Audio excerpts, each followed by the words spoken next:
phoenix was unfortunately caught in an iron net, and a man planned to bring it back to the king as a gift. The poor phoenix begged the man to spare its life and left behind a hot tear. The man was moved by the phoenix's sorrowful appearance and quickly released it from the heavy iron net. The phoenix, now free, seemed to be reborn from the ashes. It gratefully glanced at the man, then spread its enormous wings and flew into the sky. To repay the man's kindness, the phoenix left behind a primal feather that could protect the man from harm in times of danger. However, Avanti failed to capture the phoenix and was instead caught by the king. Avanti intended to use the primal feather to prove himself, but to everyone's amusement, the feather was now dull and uglier than a chicken feather. The king believed Avanti was playing a trick and ordered his execution on the spot. As the executioner raised his axe, the primal feather suddenly burst into flames. Everyone looked up and realized that the phoenix had sensed Avanti's danger and arrived just in time. It landed above the town, surrounding it with warm firelight. At that moment, everyone believed Avanti's words and hailed him as a hero. Unable to do anything in front of the crowd, the king publicly praised Avanti, but secretly held deep grudges against him. Not long after, the king issued a command for Avanti to awaken the ice princess on the summit of the snow mountain and bring her back as his queen. The journey was perilous,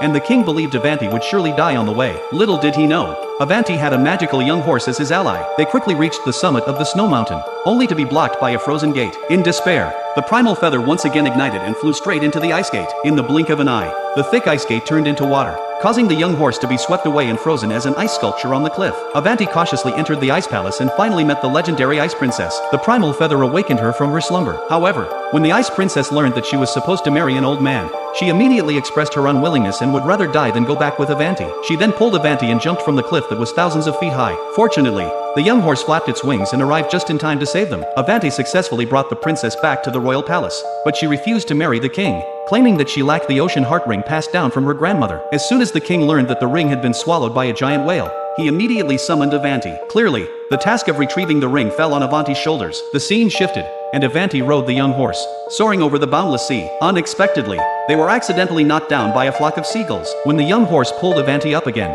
they were astonished to find a massive whale chained to the surface of the water.